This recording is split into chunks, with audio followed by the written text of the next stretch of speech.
Alastair Kingsley's secretary, Norena Larson, calls herself a lucky charm with a dream that she wants to achieve.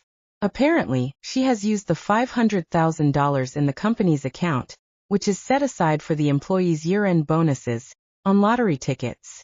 Excitedly, she sends a voice message on the company's group chat. This lucky charm shall win prizes for everyone. Call me the lucky charm who knows how to manage finances the best. Alastair claims that Norena is a very high-spirited and interesting young woman. He even criticizes me for being a stick in the mud. During the final compulsory meeting before the New Year holidays, thousands of employees are waiting for their bonuses, so that they can celebrate the holidays happily. But Norena has the nerve to tear the backup check I've prepared into pieces in front of everyone. She claims that she has never lost when it comes to luck, so she wants to live stream the process of her scratching the lottery tickets. In my previous life, I called the security guards and had her removed from the stage. Then, I quickly used my authority to send everyone their salaries. That was how I managed to calm everyone down and help the company avoid going into bankruptcy. With tears streaming down her eyes, Norena rushed out of the company. All of my fans call me the lucky queen, and that I'll definitely score the grand prize today. But now my live streaming gig is all ruined. On the same night, Norena dies from hypothermia after drinking herself to a stupor on the streets.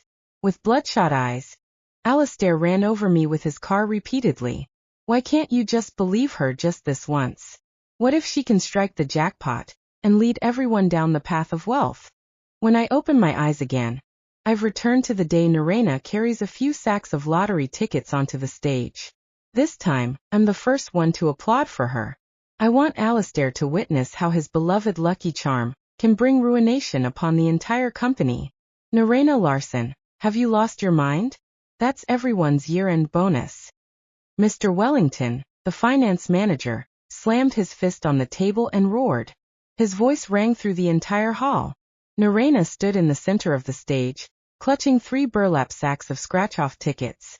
Leaning into the microphone, her voice was so sweet it was almost sickening when she said, "Everyone quiet down and listen to me. I'm a lucky charm. This $500,000 is just the seed money. Once I scratch out $5 million, won't everyone get a bigger share? You have to have dreams in life. You can't just keep your eyes on your measly salary." The employees below the stage looked grim, and a few of them had already gotten to their feet, ready to storm the stage. My fiancé, Alastair Kingsley, sat in the front row. He turned around and glared at Mr. Wellington. "Why are you yelling? What if you scare Norena? She's doing this for the company's benefit. Do any of you even understand her innovative mindset?" I sat at the side. My stomach churned as I watched how protective Alastair was of Norena. It was almost as if she were the woman he loved. In my previous life, I had rushed up at this exact moment and had slapped Norena across the face. I had snatched the microphone from her and announced that this was Norena's personal decision. I'd promised that I would pay out of my own pocket to make up everyone's bonuses. Consequently, she'd become the victim, sobbing that I had crushed her dreams and had ruined her future in live streaming. Alastair had also accused me of being narrow-minded, saying I couldn't stand seeing others succeed. In the end, Norena had died in the snow, and Alastair had driven his car over my chest, over and over again. Even now, I could still hear the sound of my ribcage shattering. Noticing that no one had spoken up, Norena turned to me with a goading look in her eyes. "Ms. Carlyle, you always say you care about your employees. Now that there's a chance for everyone to double their money, you're not going to stop us, are you? If you do, you'll be cutting off everyone's chance to get rich quick." Alastair looked at me and warned, "Don't be a buzzkill, Zoe. Norena has our employees' best intentions in mind." I smiled, rose to my feet, and clapped my hands vigorously. The crisp sound of my applause felt exceptionally piercing in the silent auditorium. Norena has a point. It really does take guts to pull something like this. Since everyone has a dream of striking it rich, then by all means go ahead and scratch them. I'd also like to see just how many surprises our lucky charm can bring us. Norena froze for a moment. Clearly she hadn't expected me to agree so easily. Alastair smiled in satisfaction and nodded at me. "That's more like it, Zoe. For once, you're being generous." The employees below the stage immediately exploded. Ms. Carlyle, that's our hard-earned money. What if we blow all $500,000 on scratch-offs and lose everything? I sat back down on my seat and responded calmly. All of you should trust Mr. Kingsley's judgment and Norena's luck. Norena jumped up excitedly, waving at the camera beneath the stage. Everyone in the live stream, look. Ms. Carlyle supports me too. Get ready. We're about to witness a miracle. She grabbed a handful of scratch-off tickets from the sack and spread them across the table. Alastair, come up here and scratch them with me. Alastair rose from his seat and strode onto the stage. Then he stroked her head dotingly. All right, I'll witness this miracle with you. Norena fished out a coin and scratched the first ticket. This one's a dud. She casually tossed it aside and picked up the second one. Oh, we won $5. We're off to a great start. More and more employees gathered around the stage, and their expressions were dark and grim. $500,000 had turned into tens of thousands of useless pieces of paper. Norena scraped away until she was dripping with sweat, mumbling incessantly under her breath. I'm a lucky charm. Come to me, good fortune. The next one is definitely $100,000. I can feel it. Alastair stood beside her, offering her water and wiping away her sweat. Take it easy, Norena, slow down. We have all the time in the world. 2 hours passed, and the floor was covered in a mountain of debris. There were only a few winning tickets in the cardboard box in front of Norena. Most of them were for $5 or $10. Mr. Wellington rose to his feet once again. His voice was shaky as he said, Mr. Kingsley, you've already scratched through half of them. And the total winnings don't even add up to $3,000. At this rate, everyone won't even have enough money for a bus ticket home. Without looking up, Alastair snorted. What's the rush? The grand prize is always at the end. Norena hasn't even gotten serious yet. Stop jinxing it. Norena was getting a little antsy as well. So, she shouted at the livestream camera. Guys, hurry up and tap the like button for me. Help me gather more luck. I'm a lucky charm with big aspirations. God won't let me down. I sat below the stage, leisurely sipping my coffee. In my previous life, she had said the exact same thing. She had claimed she'd dream of winning the jackpot, and that was the reason she dared to use our company funds. Alastair had believed her without a shadow of a doubt. He'd thought it was fate. Now that fate was being chipped away, one useless ticket at a time. Just then, a longtime employee snapped and rushed onto the stage to grab the remaining scratch cards. Refund the rest of them. We can still get some of the money back if we refund them now. This is for my son's medical treatment. You can't just squander it on scratch cards. Alastair shoved him away. Get lost. This is our company's decision. You don't get a say in this. Are you to question Norena's luck? The longtime employee tumbled to the floor and couldn't get back up. The crowd below grew even more restless, and curses broke out one after another. Far from being intimidated, Norena felt aggrieved. Instead, tears welled up in her eyes as she demanded, why are you all being so mean to me? I'm doing this for your own good. If I hit the jackpot, won't you all be rich people like you? Don't understand the value of dreams at all? Then she turned to me for help. Hurry up and say something, Miss Carlyle. These people are going to hit me. I set down my coffee mug and slowly stood up. Calm down, everyone. Since she claims she's a lucky charm, I'm sure she has her reasons. However, it's going to take ages to scratch them one by one. Norena, why don't we spice things up? Let's distribute all the remaining tickets to the employees here. Whoever scratches a winning ticket keeps the prize. As for the losses, you and Mr. Kingsley can cover them. How does that sound? Norena's eyes lit up as she thought this idea would help take the pressure off her. Alastair, on the other hand, frowned. What's the meaning of this, Zoe? Are you attempting to split up Norena's luck? I smiled and waved my hand. You've got the wrong idea, Mr. Kingsley. I'm helping her share the risk. What if she really doesn't scratch off a grand prize? How are you going to answer our employees?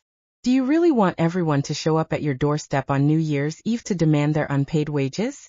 Alastair hesitated for a moment and looked at Norena, who immediately nodded.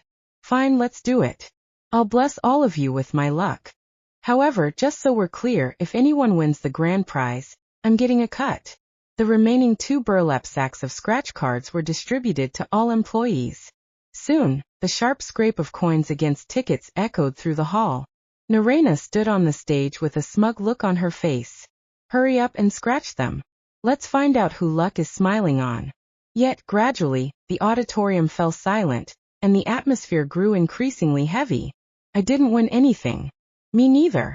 I won $10, but my year-end bonus was $500. More than 3,000 employees were involved, yet the total winnings were less than $20,000. $500,000 had been reduced to $20,000. The remaining $480,000 had gone down the drain. Looking at the useless tickets all over the floor, Norena's face became ghastly pale, and her lips quivered. This is impossible. I'm a lucky charm. You must have scratched them the wrong way, or you weren't sincere enough. So you ruined my luck. Right after that, she pointed at the employees below the stage and yelled, "That's right. It must be your fault. You were all bad-mouthing me earlier, so you drove my luck away." The employees completely lost it. "Norena, give me back my hard-earned money." "Alastair, you dim-witted tyrant. I can't believe you actually let this madwoman pull this stunt." Alastair shielded Norena with his body and yelled at the crowd, "Silence. It's just $500,000. We can afford it. Anyone who keeps causing a scene won't have to bother showing up for work next year." As soon as his words fell, the crowd grew even more agitated. "Fine, I'm out. This shithole of a company is going to crash and burn because of you. We're going to report you to the Department of Labor. You misused company funds." Norena shrieked and threw herself into Alastair's arms before breaking down into soft sobs. "I'm so scared, Alastair. They're so frightening. I was just trying to help everyone. Why are they so ungrateful?" Alastair drew her into his arms and turned around to look at me. "Zoe, why didn't you intervene earlier? Had you stepped in and taken charge of the situation, things wouldn't have turned out this way." I sneered. "Mr. Kingsley, you were the one who said Norena had guts and told me not to be so inflexible. Now that you've lost the money, you finally remember me?" Gritting his teeth, he lowered his voice and ordered, "I want you to withdraw $500,000 to plug this hole and calm them down. Norena's still young, she can't handle this." I met his gaze and spat out. "My money didn't fall from the sky either. Since she wanted to play this game, she has to face the consequences herself." After hearing that, Norena sobbed. "How could you be so heartless, Miss Carlyle? To secure more benefits for everyone. I scratched those cards until my hands were swollen, and you're actually going to stand there and do nothing? I knew it. You're just jealous of me. You're jealous that Alastair treats me well." Pointing at my nose, Alastair yelled, "I'm ordering you to transfer the money right now, Zoe. If you don't, I'm calling off our engagement." I took in his contorted face and found it laughable. In my previous life, I'd paid the ultimate price to preserve our engagement, all for that ridiculous sense of responsibility. Now I just couldn't wait for him to get out of my life. "You want to call off our engagement? That's fine by me." I pulled out my phone and called the cops and labor officials. "Hello, I'd like to make a report. Someone has used a significant amount of company funds to gamble. The amount involved is $500,000. Norena and Alastair were both dumbfounded. "Have you lost your mind, Zoe? You actually called the cops?" Alastair rushed over to snatch my phone. Yet, gradually, the auditorium fell silent, and the atmosphere grew increasingly heavy. "I didn't win anything." "Me neither. I won $10, but my year-end bonus was $500. More than 3,000 employees were involved, yet the total winnings from all the remaining tickets barely exceeded $20,000. $500,000 had vanished. And all that remained was a pile of worthless paper scraps." Norena's smile slowly froze on her face. That's impossible." She grabbed a handful of tickets from an employee and frantically scratched them herself. Dud. Dud. Dud. Every losing ticket seemed to slap her across the face. The livestream chat, which had been cheering her on earlier, exploded. "Where's the jackpot? Didn't she say she was a lucky charm? She gambled with company money? This is criminal." Norena's face turned deathly pale. Alastair immediately stepped forward and wrapped an arm around her shoulders. Everyone calm down. It's just bad luck this time. The entire hall erupted. Bad luck? Our bonuses are gone. My rent is due next week. My daughter needs surgery. You call this bad luck? The longtime employee whose son needed medical treatment suddenly staggered onto the stage again. His eyes were red. My son is in the hospital. His voice trembled. You used his medicine money to buy lottery tickets. Norena took a step back. I didn't mean. Before she could finish, someone hurled a losing ticket at her face. Then another. Then another. Thousands of losing tickets rained onto the stage like snow. Give us our money back. Pay us back. Fraud. Thief. Norena burst into tears. She hid behind Alastair and cried hysterically. I was trying to help. I wanted everyone to get rich. Why are you all attacking me? The employees stared at her in disbelief. Even now, she thought she was the victim. At that moment, I slowly walked onto the stage. The entire hall fell silent. I picked up the microphone. Everyone. My legal team has already completed an emergency audit. I turned toward the giant projector screen behind me. A spreadsheet instantly appeared. Every transaction. Every withdrawal. Every purchase of lottery tickets. Every authorization code. Clear as day. The room became deathly quiet. Then I continued. According to company policy, embezzlement of company funds exceeding $100,000 constitutes a criminal offense. Norena's knees buckled. And no. I smiled. And because Mr. Kingsley personally approved every transfer, he shares full legal responsibility. Alastair's face changed instantly. Zoe, what are you doing? What am I doing? I laughed. I'm saving the company. His expression stiffened. I continued calmly. As of 10 minutes ago, I've exercised my majority shareholder voting rights. The next slide appeared. A board resolution. Signed. Stamped. Official. Alastair Kingsley has been removed from all executive positions effective immediately. The entire hall exploded.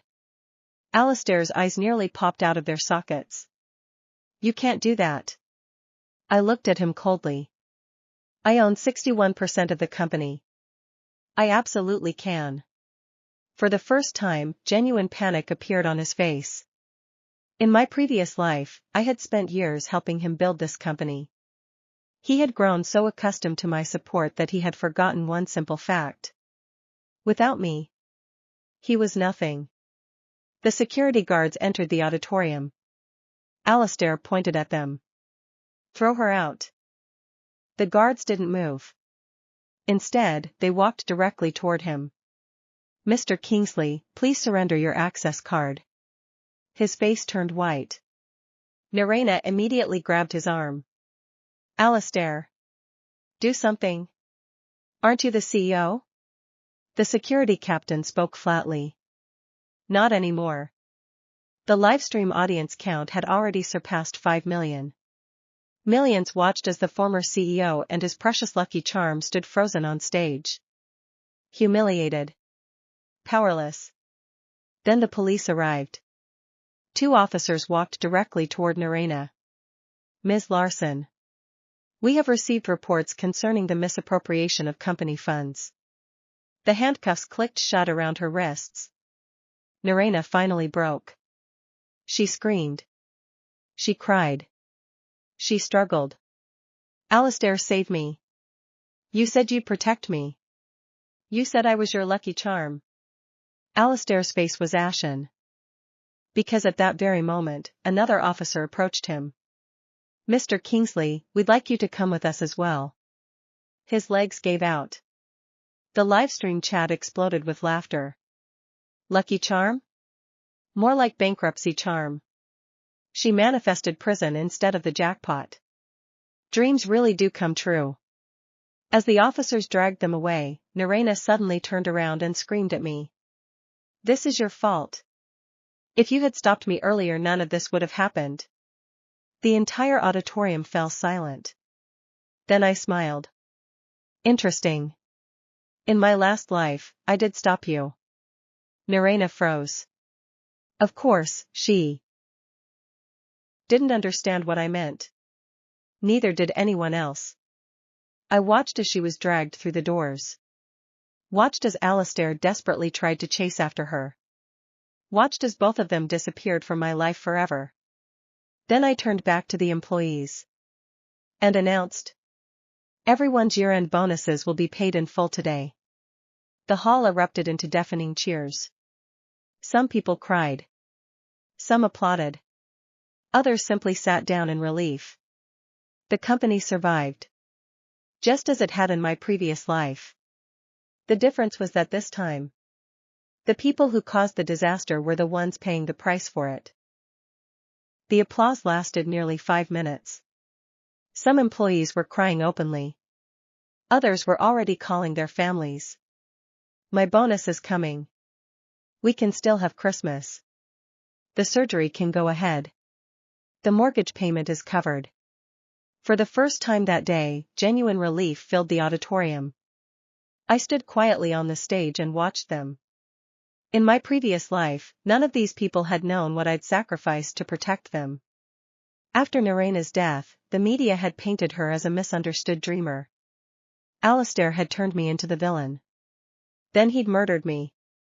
This time, however, everyone had witnessed the truth with their own eyes. There would be no rewriting history. The next morning, the story dominated every headline. Secretary gambles away employee bonuses. CEO removed after approving $500,000 lottery scheme. Livestream disaster leads to criminal investigation. The video clip spread across the internet like wildfire. Especially the moment Norena proudly declared herself a lucky charm. People mocked her endlessly. The internet gave her a new nickname: the Bankruptcy Fairy. Ironically, the live stream she'd been so desperate to grow became famous after all. Just not in the way she'd imagined. Meanwhile, the board launched a full investigation. The deeper they dug, the uglier things became. The lottery tickets weren't the only problem. Over the past year, Alastair had repeatedly authorized expenses for Norena. Luxury handbags. Designer clothing. 5-star vacations. Expensive jewelry. All disguised as corporate relations expenses. When the evidence was presented to the shareholders, several nearly had heart attacks. One elderly investor slammed the report shut. "He's been treating company funds like his personal dating budget." Another snapped. "How did we not catch this sooner?" I knew the answer. Because whenever anyone questioned Norena, Alastair shielded her. And whenever anyone questioned Alastair, I used to clean up the mess. Now there was nobody left to save him. A month later, the trial began. Norena walked into court looking 10 years older. The confident girl who once called herself a lucky charm was gone. She looked exhausted. Broken. Terrified. When the prosecutor displayed the records showing she'd spent the bonus fund on lottery tickets, she started crying immediately. I thought I'd win. I really believed I'd win. The judge looked unimpressed. "You gambled with money that didn't belong to you." Norena had no answer. Then came Alastair's testimony. To save himself, he tried throwing Norena under the bus. "She manipulated me. She lied to me. She claimed she had special luck." The courtroom exploded into whispers. Norena stared at him in disbelief. Then she laughed. A sharp, bitter laugh. "You told me I was special. You said I was destined for greatness. You said everyone else was jealous of me." Alastair avoided her gaze. For the first time, he looked exactly like what he was. A coward. Norena's expression shattered.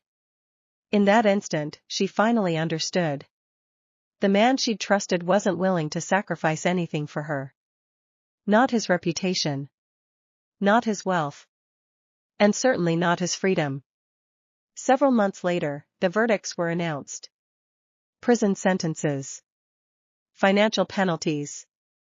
Permanent bans from holding executive positions. The moment the judge finished reading the judgment, Alastair seemed to age a decade. Norena simply stared blankly ahead. Neither of them looked at each other. The fairy tale they had built together had finally collapsed. And beneath it was nothing.